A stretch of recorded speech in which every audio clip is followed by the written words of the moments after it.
ഗോത്രക്കാരും ഞങ്ങളാണ് അത് സ്ഥാപിക്കാൻ അർഹരെന്ന് വാദിച്ച് രംഗം വഷളാക്കി. ഞാൻ വെക്കാം ആരും വിട്ടുകൊടുക്കുന്നില്ല. പലരും പല പോം വഴികളും പറഞ്ഞെങ്കിലും ആരും അത് സ്വീകരിച്ചില്ല.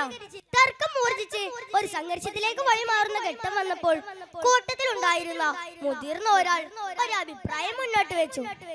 ഇനി കഅബയിലേക്ക് ആദ്യം വരുന്നയാളെ നമുക്ക് മധ്യസ്ഥരാക്കാം.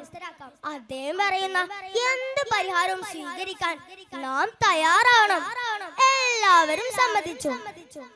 ഇനി കഅബയിലേക്ക് ആദ്യം വരുന്നത് ആരാണ്?